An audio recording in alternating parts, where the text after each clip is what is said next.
Pois bem, chegamos, graça e paz, família abençoada, povo amado de Deus. Aos irmãos aqui pelo YouTube, sejam todos bem-vindos. Graça e paz, vamos crescer mais um pouco no conhecimento do Eterno. Você que ainda não é inscrito, esse é o nosso canal oficial, tá bom? ElcioJesus/MGB. Se inscreva, ative o sininho, deixa teu like também para que a palavra esteja aí correndo na plataforma. Todos os dias, a não ser quando acontece algum evento, alguma situação que eu não possa estar, nós fazemos mensagens aqui às 19 horas, tá bom? Esse é o tema, querido. Trono, cadeira, tribunal, em qual estamos inseridos. Trono, cadeira, tribunal.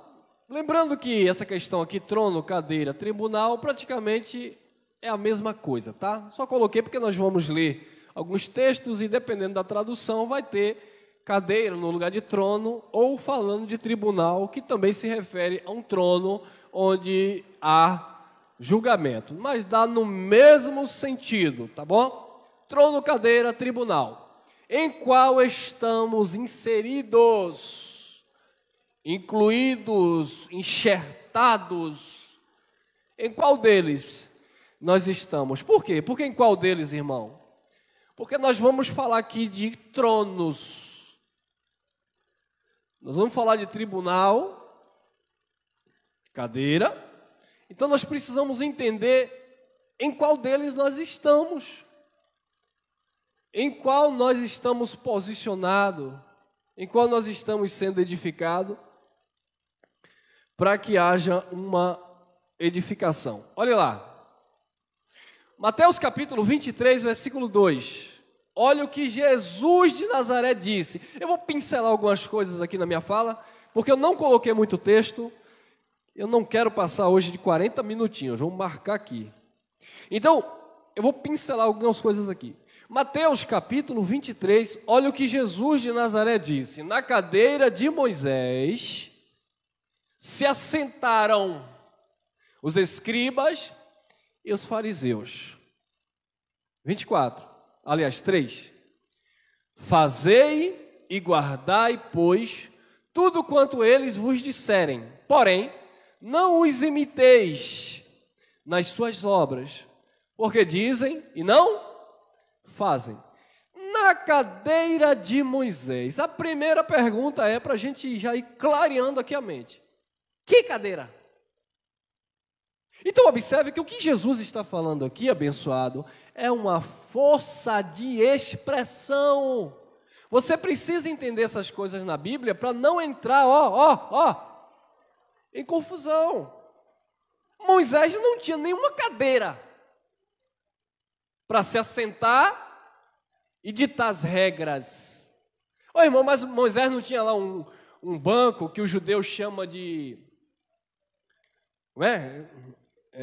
lá para descansar os pés, Moisés não tinha lá um tamborete para se assentar? Claro que tinha, abençoado.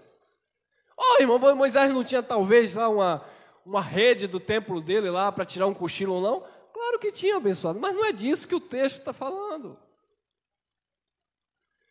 Por exemplo, Deus se refere lá em Isaías, 66, os céus dos céus é o seu descanso, a terra é o escabelo de seus pés. O que é escabelo? É um tamborete, é um banco para descansar os pés.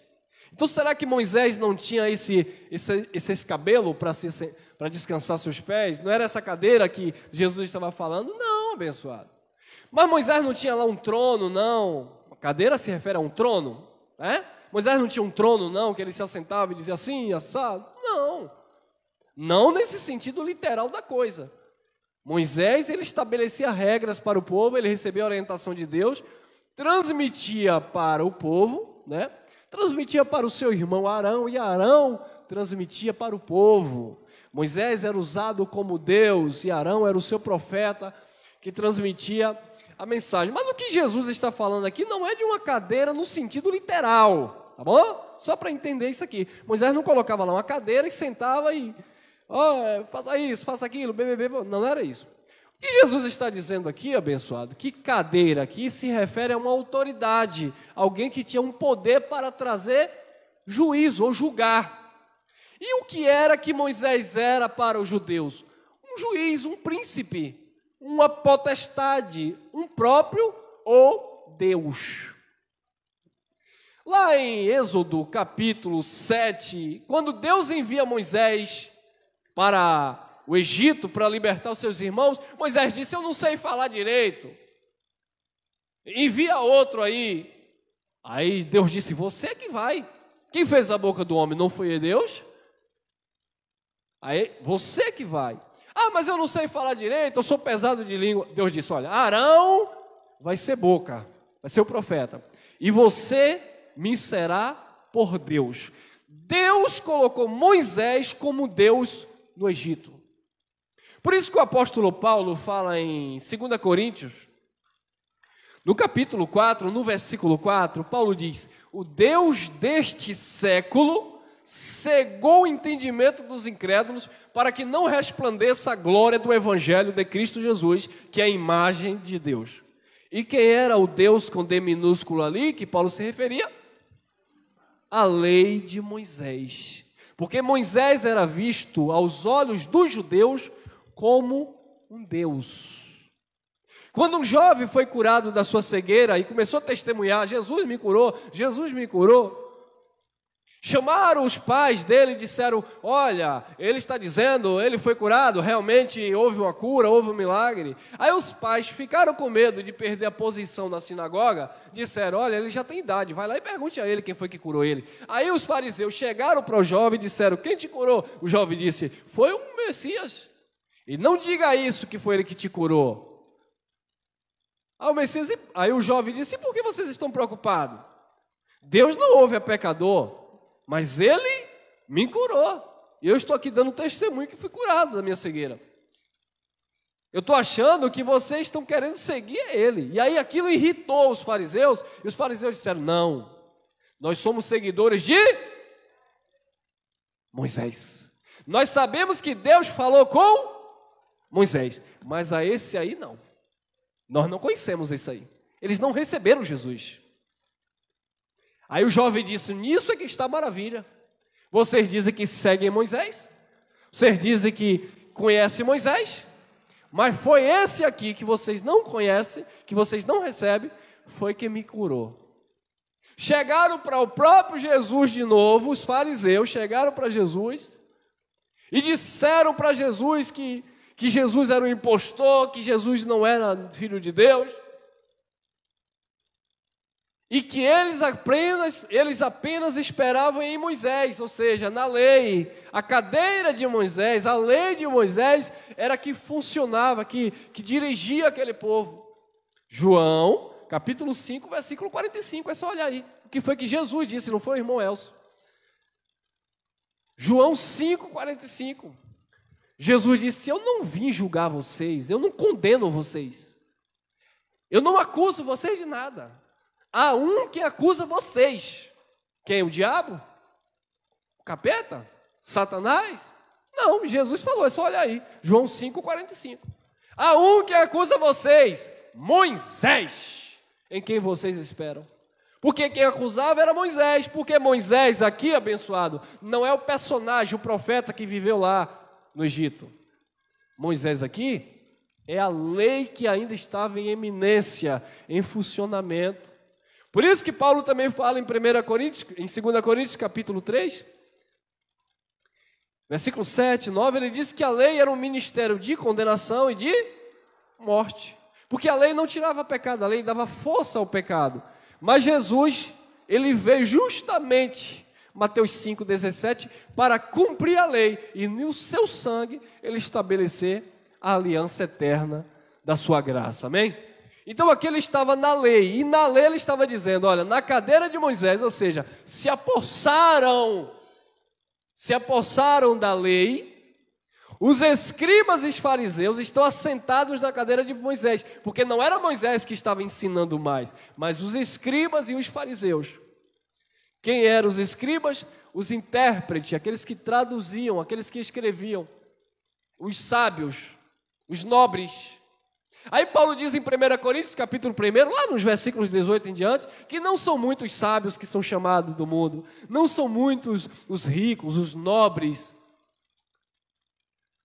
mas Deus chamou e escolheu as coisas loucas do mundo para confundir as sábias. Deus chamou as coisas desprezíveis do mundo e as que não são, para aniquilar as que são. Porque a sabedoria de Deus, ela não está fundamentada em um diploma pastoral ou em um curso de teologia. A sabedoria de Deus, ela é espiritual e ela se manifesta naqueles que Deus quis que fosse manifestada. Amém? Então eles estavam sentados na cadeira de Moisés mandando, mas eles não faziam porque eles eram fariseus, hipócritas. E Jesus disse: na cadeira de Moisés está sentados os escribas e fariseus. Eles se assentaram, se apoderaram da lei. Guarda o sábado, dê o dízimo, sacrifique. Estão igual a esses pastores hipócritas de hoje, que mandam fazer, mas não pratica. Traga seu tudo, mas eles não dão tudo que eles têm. Venha sacrificar no altar. Sacrificar é morrer, ninguém perde a vida aí, dizendo que está sacrificando para Deus. Façam isso, façam aquilo. Mas eles não fazem, não estou generalizando, mas a maioria não faz.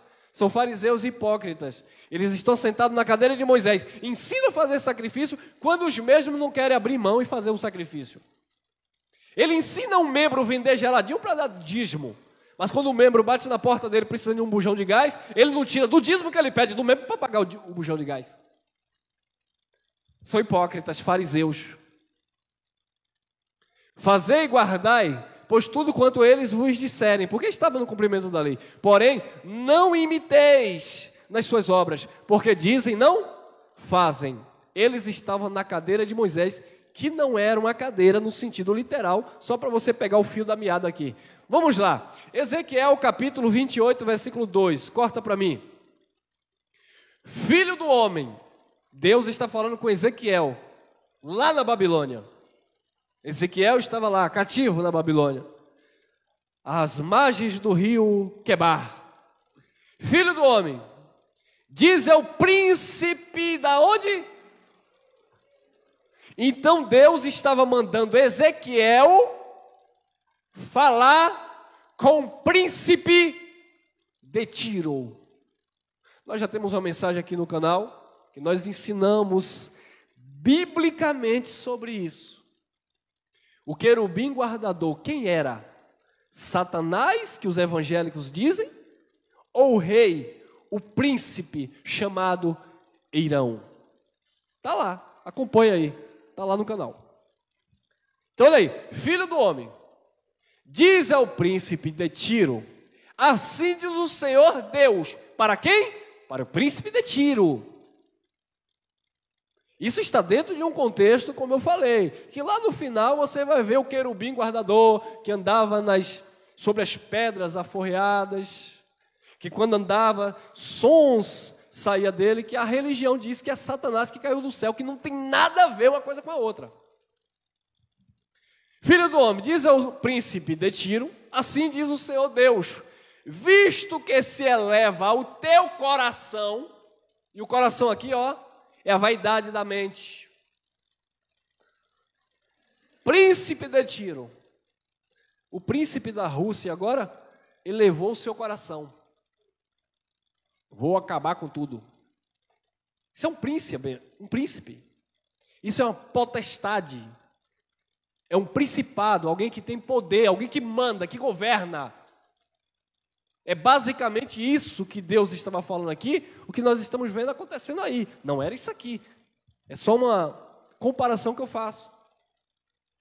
Então Deus disse por boca de Ezequiel, dizer ao príncipe de Tiro, assim diz o Senhor Deus, visto que se eleva o teu coração, e dizes, eu sou Deus. Um príncipe, um governo, um homem se intitulando Deus. Por quê? Por causa da sua a vaidade e autoridade e domínio que ele tinha, que ele exercia. Eu sou Deus. O homem, o príncipe, o rei de Tiro, ele disse, eu sou Deus. Ele elevou o seu coração, a vaidade tomou o seu coração. Eu sou Deus. Lembra do episódio de Nabucodonosor, quando ele disse assim: tudo isso eu construí com as forças dos meus braços? Na hora, Deus arrancou o intelecto dele e ele foi passar 7 tempos no campo. 7 tempos é o equivalente a 1 ano. Ele foi passar uma temporada no campo, no pasto, comendo capim com os animais. E disse que cresceu, ele ficou louco, cresceu garras, penas, virou uma fera. Sabe o que é isso, abençoado? A vaidade, a busca, sabe, de querer ser poderoso, de querer ser grande, de querer dominar as pessoas. As pessoas fazem loucura, começam a se envolver com ocultismo, feitiçaria, bruxaria, e começa a virar bicho. Aproveitando aqui, eu vou até mandar essa mensagem para ela. E alguém me perguntou assim: você não acredita em lobisomem, não? Eu falei: não, como vocês acreditam. O que é um lobisomem para vocês? Lobisomem é um conto que o homem vai e se espojou lá no lugar do animal e virou um bicho, e saiu comendo os cachorros. Eu falei: eu acredito, não do jeito que você acredita. E como é que você acredita? Eu acredito que é uma pessoa que ficou perturbada, uma pessoa que foi buscar ocultismo, feitiçaria, vaidade, ficou louca, perdeu o sentido, perdeu o intelecto, e aí sai comendo frango, comendo galinha, comendo filhote de cachorro. Pessoas loucas. E por que eu acredito isso? Porque Nabucodonosor virou esse lobisomem. Nabucodonosor ficou perturbado assim, porque Deus arrancou o entendimento dele. Ele ficou doido. Deus arrancou por causa da sua vaidade. Eu construí tudo isso aqui com as forças dos meus braços, porque ele estava se intitulando o próprio Deus. Isaías capítulo 14, versículo 12 em diante está lá. Subirei aos céus, às mais altas nuvens, e colocarei o meu trono acima do Altíssimo. Outra figura de linguagem, Nabucodonosor não ia colocar trono nenhum em lugar nenhum. Aquilo é uma força de expressão. Quando ele fala de colocar o trono acima do trono de Deus, ele está dizendo: eu vou ser mais poderoso do que esse Deus dos hebreus. Lembra dos Beatles? Aquele que morreu com tiro, né? Foi o John Lennon, não foi? Certa feita ele dizia: o cristianismo vai acabar, agora nós vamos ser eternos. Um fã foi e meteu bala na cabeça dele. E o cristianismo acaba? Ou... cristianismo é a religião, né, abençoado? Mas Cristo, o nome do Cristo, a grandeza de Deus, não se acaba nunca.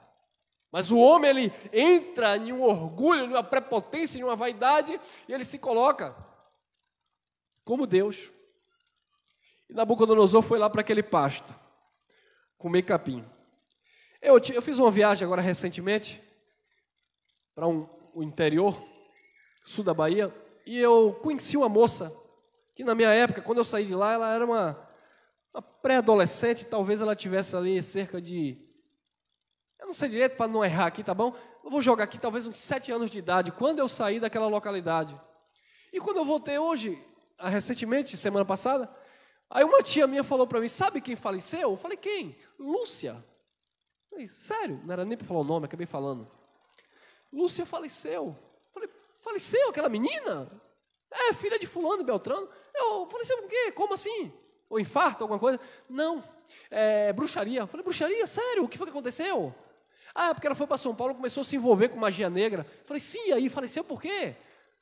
Porque ela começou a se envolver com magia negra, que um homem apareceu na vida dela e fez uma proposta que ela ia ficar muito famosa. E aí começou a cortar o seu corpo, colocar coisa dentro do corpo, cabeça, e fazer trabalhos, né, essas coisas e tal e tal. E aí ela começou a apodrecer. Eu falei: sério? Queria ser famosa, foi? Queria ser poderosa? Ela estava aprendendo a fazer trabalho para matar pessoas. Fui! Uau! Desculpe a ironia, mas isso é tolice, abençoado. Se envolver com essas coisas. Resumindo, uma pessoa que eu vi pequena, criança, que conversava com minha mamãe, morreu podre em cima de uma cama, podre, a ponto de tirar as ataduras e os pedaços de carne cair. Por quê? Fazendo porcaria para receber poder, para fazer trabalho e matar pessoas. Isso é vaidade. Pessoas que precisam de Cristo, da palavra.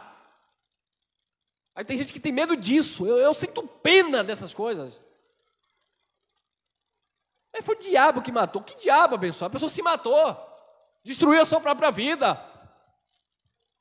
Vós sois o templo do Espírito. Aquele que destruiu o seu corpo, que é templo do Espírito, Deus destruirá. Camarada enche a cara de cachaça, pega uma cirrose, morre, aos parentes dizem, foi o Zé Pilintra que matou. Que Zé Pilintra, abençoado? Foi Zé do Bar que vendeu para ele fiado. Vaidade. Eu sou Deus, eu mando na minha vida. É porque eu faço, porque eu determino, porque eu digo. Os humilhados são exaltados. Os soberbos, Deus abate. Que tenhamos notícias desses principados e dessas potestades que estão aí se intitulando Deus, para vocês verem. Sou Deus. Sobre a cadeira de Deus, ou trono, dependendo, trono, cadeira, ou tribunal. Sobre a cadeira de Deus me assento no coração dos mares.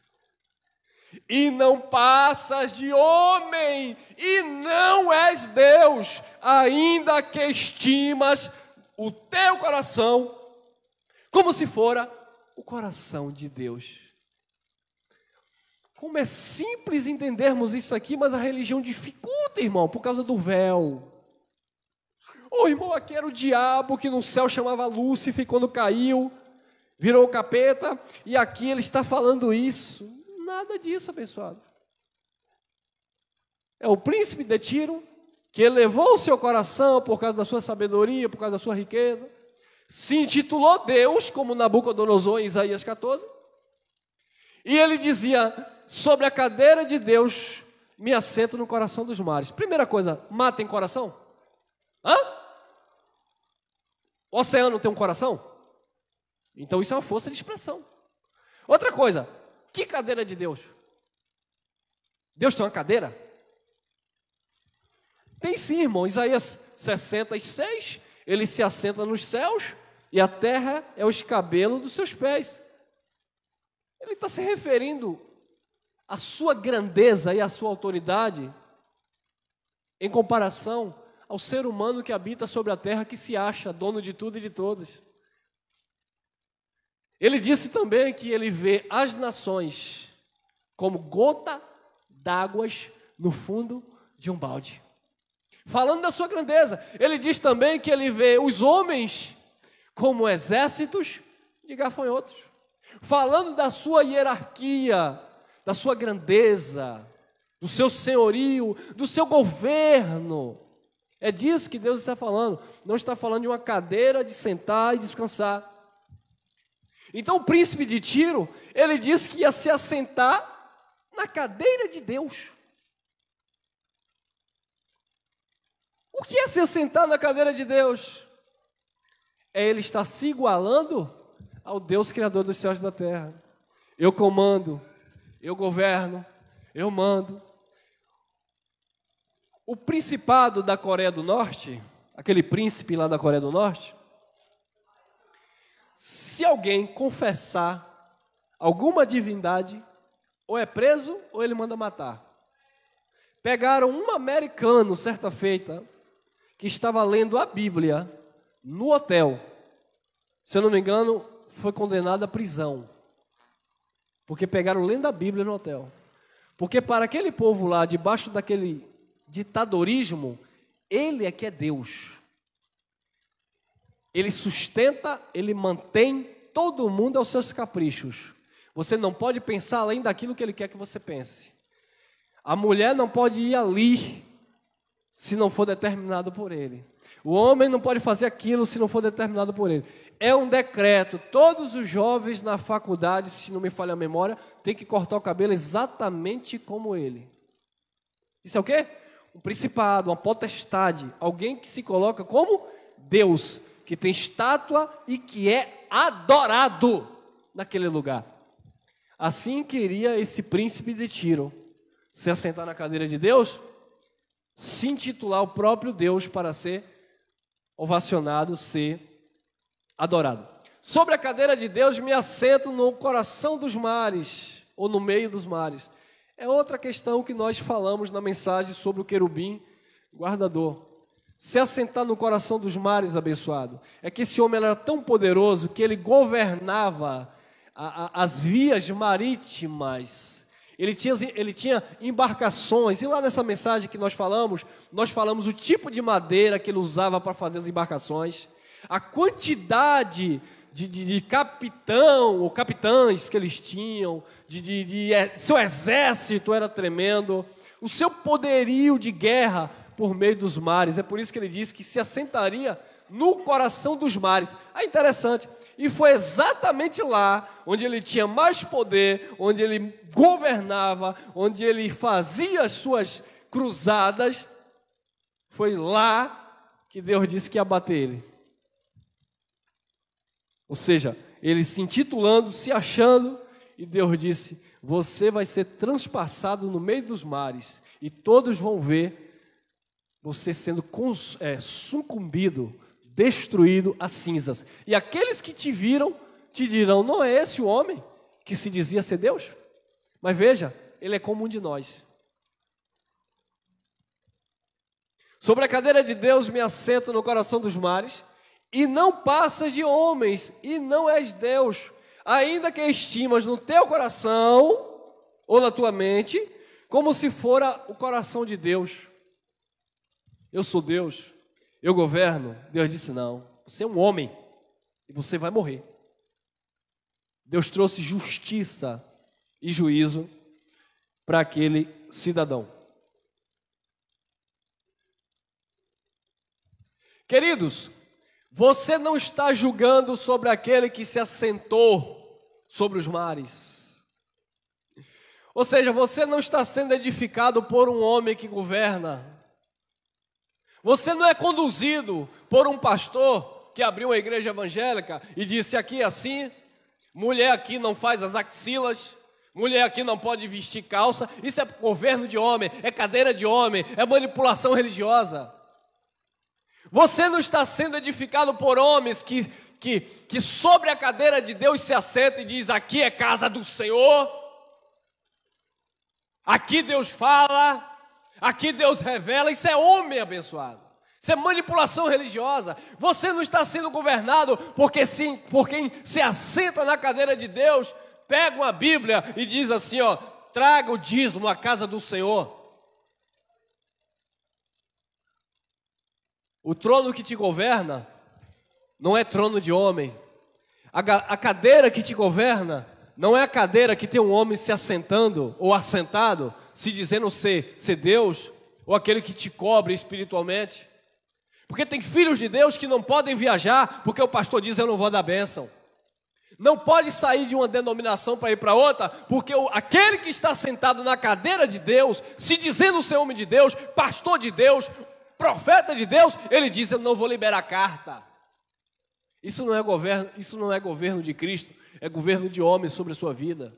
E nós estamos livres desses tribunais humanos, dessas cadeiras e desses tronos que manipularam a nossa mente, onde dizia: se você não trouxer o dízimo, o devorador vai entrar na sua vida. E você, sem saber, dizia: mas pastor, o Senhor está sentado na cadeira de Deus, ou seja, é o Senhor que me ensina, é o Senhor que coloca a mão na minha cabeça e me abençoa, é o Senhor que intercede por mim, é o Senhor que ora por mim. Então, pastor, se eu não trouxer o dízimo, o que é que vai acontecer? E o pastor que estava sentado sobre a cadeira de Deus, dizendo que tinha a palavra de Deus para a tua vida, ele dizia: se você não trouxer, o devorador vai entrar na tua vida. Mas ele nunca explicou que devorador era gafanhoto que ia comer a plantação de Israel. Porque ele queria manipular a sua mente. Ele estava sentado na cadeira de Deus, se colocando como Deus. Ou seja, a palavra de Deus diz uma coisa, mas aquele que estava sentado sobre a cadeira de Deus, com a Bíblia debaixo do braço e o microfone na mão, dizia outra. Viu?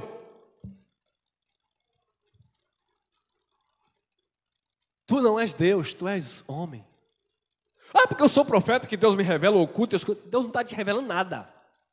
Fale a palavra, pegue a palavra, fala do Evangelho, fala das grandezas de Deus, das maravilhas, da sua graça, fala do trono da graça, fala daquilo que Cristo fez e para de falar de você, para de falar do homem, para de falar da sua religiosidade e pregue Cristo.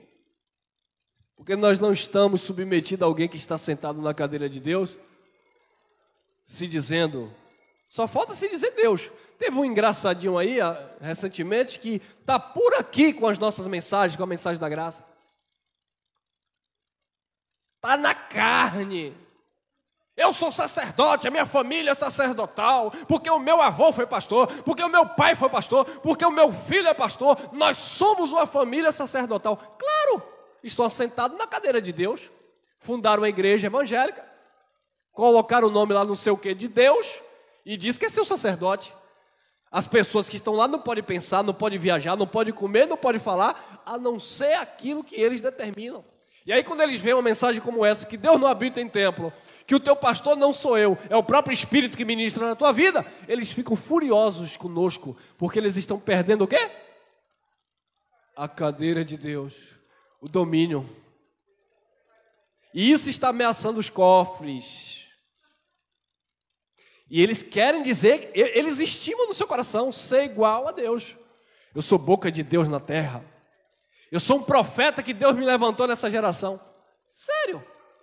Mas quando eu vou no trono de Deus, eu encontro Jesus dizendo que o último profeta foi João Batista. Agora, quando eu vou no trono dos homens, eu encontro os homens dizendo, eu sou profeta. Deus me revela, Deus me mostra. Deus está me mostrando ali, a irmã botando ali um pedaço de bolo num copo, não pode. Aleluia, terra livre canta. Aí você engana, abençoado. Isso é cadeira de homem. Isso é governo de homem, manipulação de homem.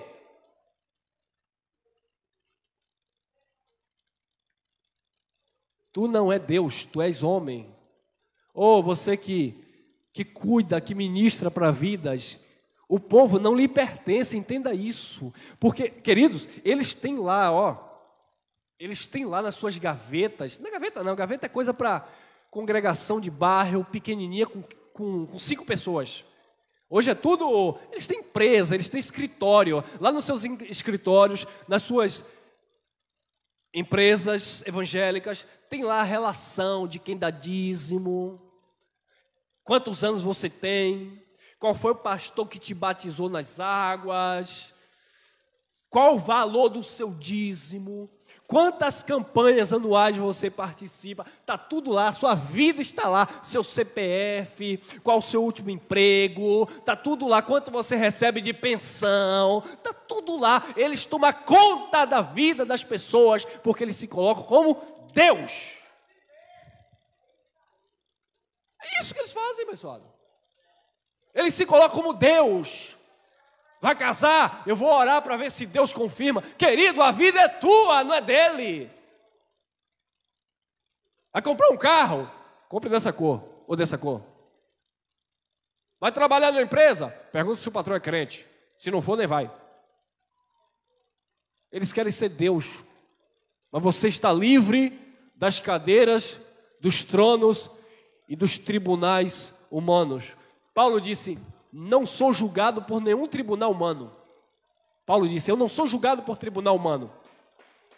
Quem me julga é a minha consciência.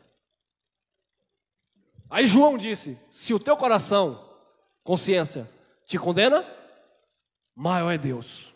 Se o teu coração, se a tua consciência, a tua mente, ela não te condena, maior é Deus. Não é homem que vem te condenar. Eu acho que essa irmã não é filha de Deus, não. Por quê? É porque ela não está vestida como crente. Ah, é?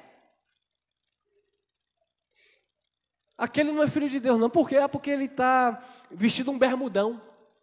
Uau, legal. Cristo morre, faz uma obra redentora, estabelece a graça, chama por sua graça, justifica o seu povo, abençoa o seu povo, salvou o seu povo. Aí vem o homem e diz assim, mas se você não passar pelas diretrizes da minha cadeira, se você não passar pelo meu tribunal aqui, parece o tribunal do crime, né? O crime organizado tem um tribunal. Se você não passar aqui pelo meu tribunal, para eu dizer se é, se não é, o que deve fazer, o que não é, você não é de Deus. Sério? Se você for daquela outra igreja, você não é de Deus. Se você for daquela outra religião, aí que piorou tudo, não é de Deus. Agora, se você estiver aqui, aleluia, debaixo da minha cobertura, porque aqui é que acerta. Acerta não é aqui, não é aqui. Acerta é o Deus eterno, bendito, sobre tudo e sobre todos. Não é cadeira humana que te governa. Não é trono de homem que te governa. Isaías capítulo 6, versículo 1. No ano da morte do rei Uzias, diz Isaías, eu vi o Senhor assentado sobre um alto e sublime. Uau! Então Isaías teve uma visão e ele viu o Senhor assentado em um alto e sublime trono. Querido, foi uma visão. Tá? Foi uma visão. Uma visão não é algo perfeito, é realista. É uma visão. O irmão pode passar ali e pelo reflexo do vidro do carro, eu vejo a visão, eu tenho uma visão do irmão. Eu posso até descobrir algumas características daquele irmão que passou ali. Mas não foi uma imagem exata, real. Porque Deus, Ele é Espírito. Não sou eu que digo, é a palavra. E um Espírito. E está sentado em um trono. Foi uma visão. Porque Isaías era um profeta, mas era um homem. E Deus, para se relacionar com o homem, Ele se fez homem. Porque senão, ninguém conseguiria lhe entender. Porque ninguém viu Deus, mas aquele que viu, o manifestou entre os homens. Filipe disse, mostra ao Pai que nos basta. Jesus disse, mas eu já estou aqui. Quem vê a mim, vê o Pai. Você não pode ver o Espírito, você não pode ver Deus que é Espírito. Você vê a mim, Filipe, e quando você me vê, você vê o Pai. Quando você diz, eu quero fazer a obra de Deus, então eu vou oferecer algo para Deus. Aí Cristo ensinou, veste o nu, alimenta o faminto. Na lei ele dizia, cuide das viúvas, sustente os órfãos e dê socorro aos estrangeiros. Por quê? Porque quando o ser humano faz isso, ele está fazendo para Deus. Porque disse Paulo em Atos dos Apóstolos, que Deus não habita em templos feitos por mãos de homem, e Deus não é servido por mãos de homens como que necessitando de alguma coisa, porque Ele é Senhor de todas as coisas, por quem tudo subsiste.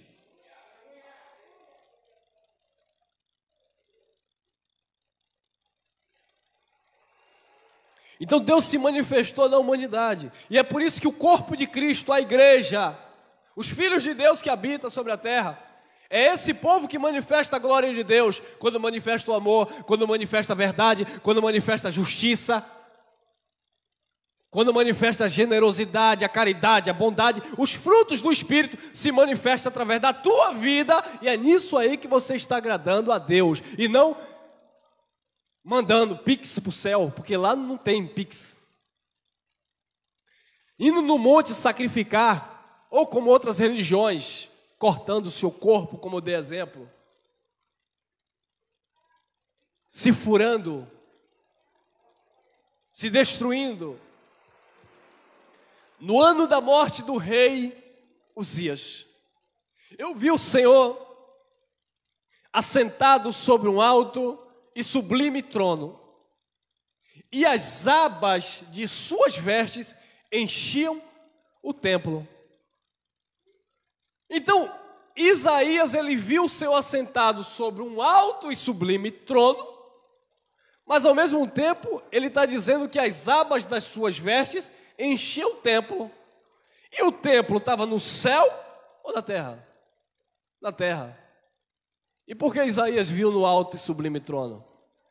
O que Isaías viu foi a grandeza, a glória de Deus, o seu domínio, o seu senhorio, a sua magnitude. Não foi nada de um trono literal, porque Isaías também não viu o Eterno vestido, sabe? Como a minha esposa aí com esse vestido aí arrastando no chão. Não foi isso. Isso aqui é uma figura de linguagem, foi uma visão da grandiosidade do Eterno que Isaías teve. Esse trono aqui não é um trono, uma cadeira no sentido literal.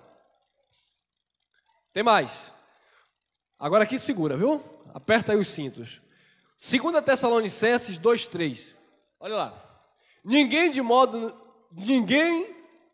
de nenhum modo vos engane, porque isto não acontecerá sem que primeiro venha a apostasia. Eu vou explicar o que é apostasia. Apostasia aqui é se apostatar-se da fé. Qual era a fé e a esperança que os irmãos estavam tendo no primeiro século? Eles esperavam a manifestação do Filho do Homem nas nuvens. Eles estavam aguardando a vinda do Senhor lá no primeiro século. Não tem nada para o nosso futuro. Foi o próprio Jesus, não fui eu. Ah, meu pai. Foi o próprio Jesus que disse em Mateus 24, versículo 15, como profetizou Daniel, quem está no lugar santo, quem lê, entenda. E ele continuou falando, não passará esta geração, a geração que ele estava inserido ali, ó, abençoado, uma geração corresponde a 70 anos. Jesus estava com 33 anos e ele disse, não passará esta geração sem que tudo isso aconteça. Tudo isso o que, Jesus? Mateus 24 ele está falando. O início da grande tribulação que começou lá em volta de 64. Falsos profetas, falsos cristos, falsos mestres. E Jesus já estava orientando aquele povo. E ele disse, ai das grávidas, e daqui as amamentarem naqueles dias, como era que uma mulher que estava amamentando ia fugir, como era que uma mulher grávida com seu bucho ia correr. E ele disse, aquele que estiver trabalhando no campo, não desça, não volte para pegar suas vestes, quem estiver na Judéia, fuja para os montes, para dar no pé. Por que, Jesus? Porque Jerusalém será sitiada, cercada. Por quem? Por exército romano. E isso aconteceu. A profecia de Daniel 9, 22 ao 26. Um príncipe de outro povo vai invadir a cidade santa. Há 3.000 anos antes de Jesus pisar na terra. Já tinha sido profetizado por Daniel.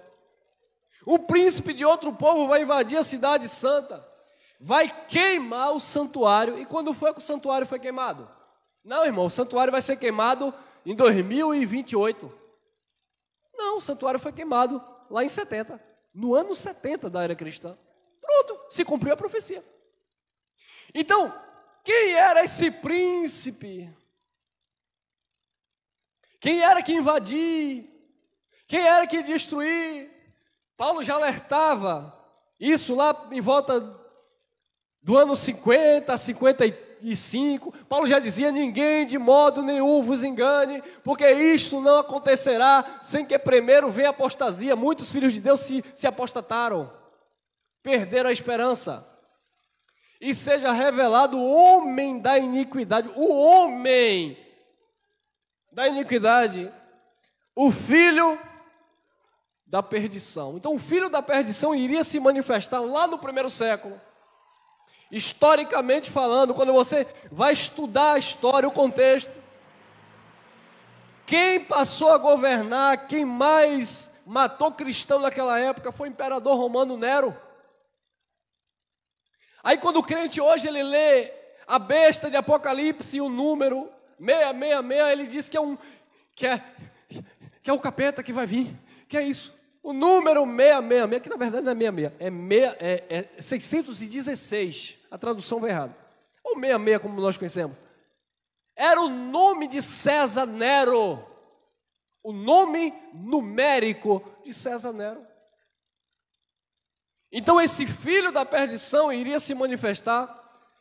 E lá no ano 70, Tito, o general romano, invade Jerusalém.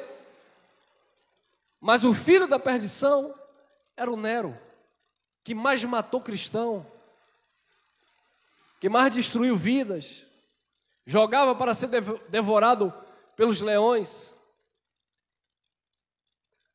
4. O qual se opõe e se levanta contra tudo que se chama Deus, ou que é objeto de culto, a ponto de assentar-se no trono de Deus, ostentando-se como se fosse o próprio. Viu aí?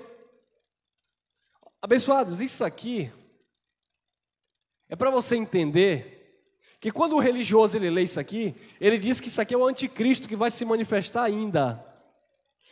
Mas o interessante é que nós já lemos lá em Ezequiel que isso também já tinha acontecido no passado. Homens que se intitulavam Deus. Justamente para as pessoas tirarem essa ideia da mente e querer espiritualizar um texto que é histórico. Assim como o rei de Tiro, ele se intitulou Deus e dizia que ia colocar a cadeira sobre os mares. Assim como o rei da Babilônia se intitulou Deus e disse que ia colocar a cadeirinha dele acima da cadeira de Deus, assim o imperador romano Nero, ele se levantava tudo que se chamava Deus, tudo que era objeto de culto, porque ele queria ser adorado, ele queria ser ovacionado, a ponto de se assentar no trono de Deus. Mas esse homem, porque era um homem, o texto está falando de homem, ostentando-se como se fosse o próprio Deus, homem. Como era que esse homem, filho da perdição, iria se assentar no trono de Deus? A pergunta é, e onde era o trono de Deus para ele se assentar? Não, irmão, no trono de Deus aqui é no templo, porque tem outra tradução que ao invés de trono tem templo. E qual o trono que tinha no templo? Nenhum. Não tinha nenhum trono. Isso aqui é uma força de expressão. Se assentar no trono de Deus, ostentando ser Deus, é que ele queria dominar o povo, como aquele povo lá antigo. Quer ver outro que queria se ostentar como Deus? Nirode, ou Nirode, neto de Noé. O famoso Nirode que construiu a Torre de Babel. Qual era o intento dele? Ele queria construir uma torre a ponto de tocar no céu. Alguns especialistas dizem que aquela torre, na verdade, era um altar a deuses estranhos. Ou ao próprio Nirode que queria ser ovacionado, que queria ser adorado. E o que foi que esse Nirode fez? Ele reuniu as pessoas, porque ele queria ter o quê? Domínio sobre as pessoas. Ele fazia? Não, ele mandava. Ele mandava construir a torre. Ele mandava pegar o betume, ele mandava pegar o calcário, ele mandava pegar os blocos, e aí os homens iam construindo a sua torre. Quando Deus viu que aquele intento era maligno, que aquele Nirode estava fazendo era querer ser o próprio Deus e governar tudo, o que foi que Deus fez? Tocou nas línguas, confundiu as línguas do povo. E o povo que falava a mesma linguagem, querido, isso é um problema, a pessoa falar a mesma linguagem. Se você falar a mesma linguagem do sistema, você vai ser mais um do sistema. Se você falar a mesma linguagem de políticos corruptos, você vai ser mais um corrupto. Sempre vai ter alguém que vai se opor. E Deus, ele se colocou contra aquela ideia, porque o intento de Nirode era manipular aquelas pessoas para fazer o que ele queria. E Deus espalhou as pessoas na face da terra e a torre caiu. Deus derrubou aquele Deus, né, com D minúsculo. E aqui não foi diferente. O filho da perdição, querendo se assentar no trono de Deus, que é uma figura de linguagem, trono, porque não existia cadeira dentro do templo, querendo ostentar-se como Deus, ou seja, como se fosse o próprio Deus. Ele queria manipular, governar, e foi isso que ele estava fazendo lá no primeiro século, contra os irmãos, contra os judeus. Salmos, capítulo 9, versículos 7 e 8. Olha lá. Mas o Senhor permanece no seu trono até domingo que vem, eternamente.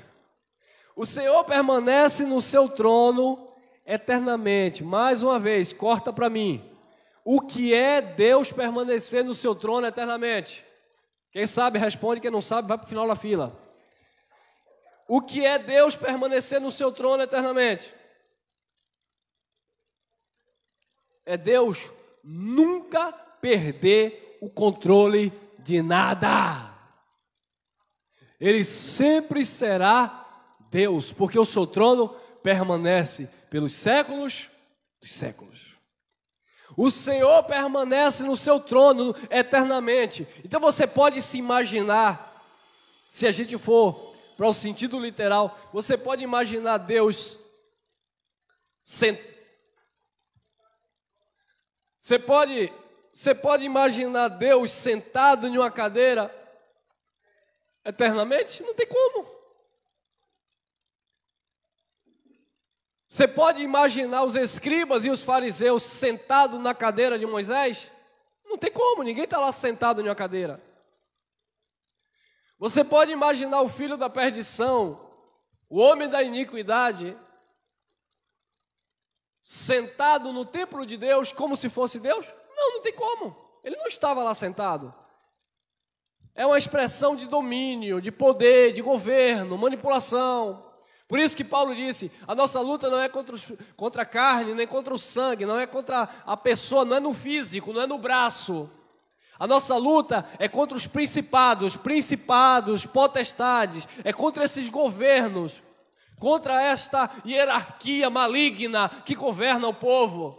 E é por isso que Paulo dizia, ó Tessalonicenses, eu queria ter com vocês falar do evangelho que liberta, mas Satanás me impediu. E no contexto você vai ver que era Satanás, eram os judeus que tinham matado Jesus, matado os profetas e estavam impedindo Paulo de levar a palavra. Sempre se referindo a homens, a hierarquia religiosa, ou no caso de Nero, governo político. Mas o Senhor permanece no seu trono eternamente. Querido, se o Senhor estivesse no trono eternamente, seria um Deus estatizado, um Deus engessado. É como a religião que adora um Deus na parede de braços abertos. Não, ele não está sentado eternamente em um trono, em uma cadeira. Assentado aqui está falando de governo eterno. Porque nós recebemos um reino inabalável. O reino eterno de Deus.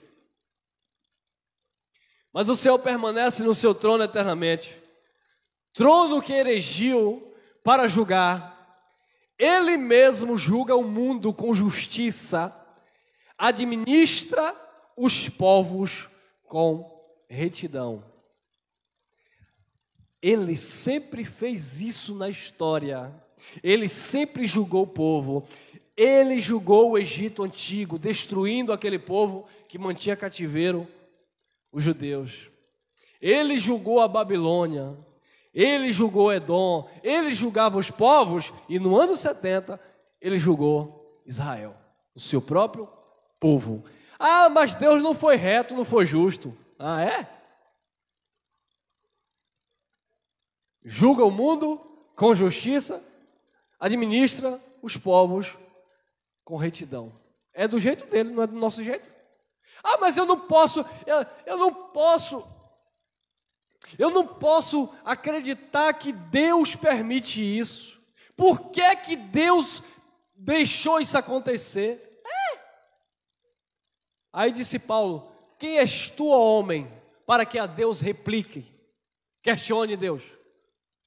Porventura dirá a coisa criada aquele que criou, por que me fizestes assim? Ou não tem o oleiro poder sobre o próprio barro, povos, para da mesma matéria, massa, fazer uns vasos para honra e outros para desonra, filhos para salvação e outros para perdição. Já dizia o profeta Isaías, quem é o caco dentre outros cacos, para me questionar, por que sou assim, por que isso? Quem primeiro deu a ele para querer ser retribuído? É melhor aceitar a justiça de Deus, que dói menos, do que querer estabelecer a sua própria justiça. Eu quero que seja assim, porque eu paguei o preço para que fosse assim. Em outras coisas, com Deus não. Aqui na horizontal você paga preço, você faz isso, você faz aquilo, você determina, você escolhe, você decide, você compra, você vende, você casa, você não casa, você faz o que você quiser. Tudo é lícito, nem tudo convém.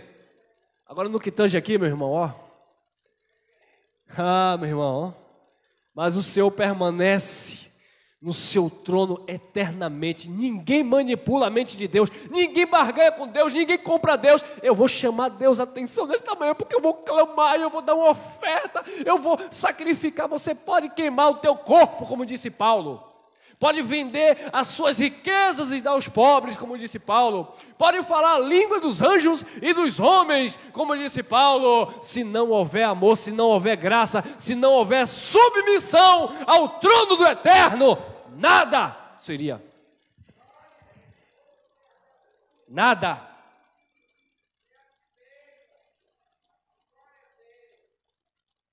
Porque ele ganhou um nome que está acima de todo nome, para que todo joelho se dobre, se renda, que ele governa eternamente. Mas eu não concordo. Problema. Não aceito. Tá. Vira ateu, que é o que muitos estão fazendo. Muitos que até conheceram esse evangelho, essa palavra. Sabe de um, agora eu sou ateu. Cadê os milagres que Jesus fazia antigamente? Não faz mais? Sabe de um, eu sou ateu. Toma banho, rapaz. Se perderam. Mateus 25, 31. Isso está dentro da escatologia ainda. Quando vier, e já veio, o Filho do Homem na sua majestade, todos os anjos com ele, então se assentará no trono da sua glória. Eles estavam esperando o Senhor vir sobre as nuvens para se assentar no trono da sua glória. E quando foi que ele se assentou no trono da sua glória? Quando ele julgou Israel, pegou o reino, como nós lemos aqui em Ófen, e entregou ao Pai, para que Deus fosse tudo em todos. Se assentar no trono da sua glória. Querido, você não está submisso ou inserido, que é o tema da mensagem. Você não está inserido dentro do contexto da cadeira de Moisés, porque você não está debaixo da lei, você está debaixo da graça. Você não está inserido dentro do governo do rei de Tiro, que manipulava, que mandava, que pagava, não. Você não está inserido dentro do controle do trono do filho da perdição, onde se intitulava Deus para ser ovacionado, não. Você também não está inserido dentro do trono da sua glória, que foi a manifestação, ou a última manifestação, a manifestação da sua vinda para os judeus que esperavam no primeiro século. Ainda não. Eu vou te mostrar onde você está inserido. Qual trono você está inserido? Mas infelizmente os nossos irmãos estão inseridos na cadeira de Moisés. Guarda sábado, faz jejum, e dízimo, e monte. Isso é lei, é Moisés. Você não está inserido no trono de Moisés. Você não está sendo direcionado pela lei, não a lei de Moisés. Você não está esperando a manifestação do Filho do Homem no seu trono de glória, não. Eles estavam, você não está esperando, você já vive essa realidade. Você não está esperando o filho da perdição se manifestar. Isso foi um acontecimento histórico lá em 70. Romanos capítulo 14, versículo 10. Tu, porém, por que julga teu irmão? E tu, por que desprezas o teu irmão? Pois todos compareceremos perante o tribunal de Deus, ou o trono de Deus. Todos quem? Aqueles que estavam esperando a manifestação do Filho do Homem vir sobre a glória do Pai. porque eles iriam prestar conta por aquilo que eles faziam no seu corpo, porque era a lei em eminência, eles estavam ali passando a transição, né? Eles vinham da lei e estavam recebendo o pacto da graça, e eles iriam prestar conta perante o tribunal de Deus, ou o trono de Deus. Olha lá, Apocalipse 20 é a mesma linguagem, é o mesmo entendimento. João na ilha de Pátimo profetizando. Queridos, uma coisa que nós precisamos analisar. Olha, isso aqui, Apocalipse 20, 11, Romanos capítulo 14, 10, Mateus 25, 31 e Tessalonicenses 2, 3 e 4, está falando do mesmo assunto, a vinda do Filho do Homem nas nuvens e o julgamento sobre Israel, tá bom? Apocalipse 20, 11. Vi um grande trono branco. Foi uma visão. João estava preso na ilha de Pátimo. Vi um grande trono branco, e aquele que nele se assenta, de cuja presença fugiram a terra e o céu, e não se achou lugar para eles. Eles quem? A terra e o céu. Viu que saiu uma figura de linguagem? Como é que alguém está sentado em um trono? Aquele que se assenta e cuja presença fugiram a terra e o céu, e não se achou lugar para eles, a terra e o céu. Você está vivendo aonde? Na terra. Você vê, contempla aqui as nuvens, o céu. Você pode imaginar alguém sentando em um trono e a terra sumindo, e o céu sumindo? Tem sentido isso? Você é espiritual, você não é bobo. Você é espiritual, você não é criança. Paulo disse que o homem natural não compreende as coisas do Espírito. Você é espiritual, você entende as coisas de Deus. Você não está participando de um concurso de mágica. Imagine que alguém vai se assentar em um trono branco, e aí a terra e o céu vai dar no pé. E o trono fica onde? E a roupa branca fica onde? Isso é uma figura de linguagem. Terra e céu estava falando que aquele que estava sentado iria julgar. E todos eles tinham que fugir no sentido de que ele era o justo juiz. É o mesmo assunto que nós já falamos anteriormente. Perante o tribunal de Deus, Deus iria julgar o seu povo. E a terra e os céus seria testemunha do seu justo juízo. Ou seja, de uma aceitação mútua, de que é isso, é verdade. A palavra dele não volta, não passa vazia, se cumpre, prospera naquilo para que ele enviou. Eu não posso literalizar esse texto. É por isso que nós vamos ter muitos problemas, como eu falei aqui anteriormente, que estão pegando agora vídeos manipulados e botando os cavalinhos correndo no céu, dizendo que é Jesus voltando por causa da guerra.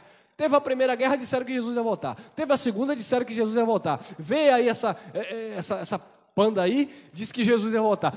Toda vez que acontece uma coisa, diz que Jesus está voltando. Aí vai ter isso, depois tem outras, depois tem outra, depois tem outra. E o povo não entende que Jesus já voltou em juízo, o Espírito dele habita em você, e que os céus físicos e a terra permanecem para sempre. É destruída pelo homem, mas não é destruída no Big Bang. Não, é porque ela foi gerada no Big Bang e também vai ser destruída no Big Bang. Mas agora o Big Bang vai ser o Big Bang de Jeová. Não, irmão. É destruída pelo homem, pela desmatação, pela seca, pela destruição, por isso tudo. Mas vem outros e reconstrói, né? Mas o quê? Um planta, o outro arranca, o outro vai e planta de novo, e Deus dá o crescimento. E vida que segue.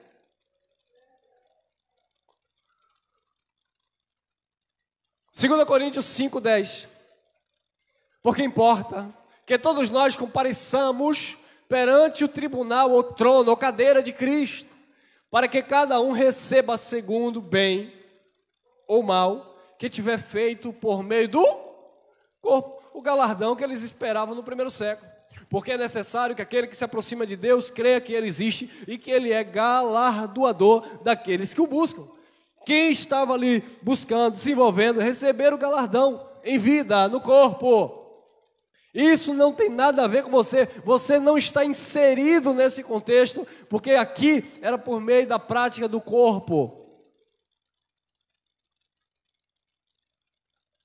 Eles compareceram perante o tribunal. Todas as coisas já foram julgadas, já foi sentenciada. Os filhos de Deus e os filhos da perdição. Eu gosto de falar isso porque é bem interessante. Querido, o filho de Deus, um exemplo. Um jovem casou-se com a moça hoje. Se relacionaram, aí a moça engravidou. 9 meses se passaram, nasceu o bebê, certo? Ou antes disso, dependendo. Aquela criança que nasceu, biologicamente falando, nasceu ali da junção do homem com a mulher. Mas se é um espírito aperfeiçoado, ela já nasce, ela já é um filho de Deus. Nada vai mudar, é um filho de Deus que nasceu. Ela cresceu, viveu a vida dela, fez suas escolhas, errou, sofreu, apanhou, foi para a igreja evangélica ou não foi para outra religião ou não foi, casou, viveu bem ou não casou e não viveu bem ou viveu bem de qualquer jeito, morreu, acabou. Se é um filho de Deus que nasceu, o espírito voltou para o pai. E se não é, viveu a vida toda como um ser humano, pode ter sido uma pessoa boa, pode ter sido também uma pessoa má, mas viveu a vida toda como um ser humano. Morreu, acabou. Como um lindo animal de estimação que você tem, que quando morreu, não vai para o céu, como as madames de cachorrinho ficam achando que quando chegar na eternidade vai ver o cachorrinho que morreu. Entendeu? Porque filho de Deus é no espírito, é quem nasceu da vontade de Deus, não é quem nasceu biologicamente. Então quem nasce filho de Deus, ele já nasce, ele já vem com DNA divino. Quem nasce para a perdição, que não é ficar sofrendo dentro de um lago de fogo, é porque deixou de viver, acabou a vida ali, encerrou o ciclo. Ele nasce biologicamente, ele vive, constitui família. Como eu falei, pode ser uma pessoa bondosa, amorosa e viver em paz, e pode ser também uma pessoa tribulada. Quando morreu, acabou também. Fechou. Amém, abençoado? Esse é o entendimento que nós temos do que é um filho de Deus no espírito, que não é na carne. E aqui nós vamos encerrar, abençoados. Olha aí. Hebreus capítulo 4, 16. Acheguemo-nos, portanto, confiadamente, junto ao trono Esse é o trono que você está inserido. O trono da graça de Deus. A fim de recebermos misericórdia e acharmos graça para socorro em ocasião oportuna. Esse é o trono que a igreja do Deus vivo, está submetida. O trono da graça de Deus que permanece para todo sempre. Você não está debaixo de trono de Moisés, de trono de homem da perdição. Você não está debaixo do tribunal de Cristo para julgar os judeus. Você está vivendo debaixo da plenitude da graça de Deus. Amém? Graça e paz. Fique com essa palavra e até a próxima.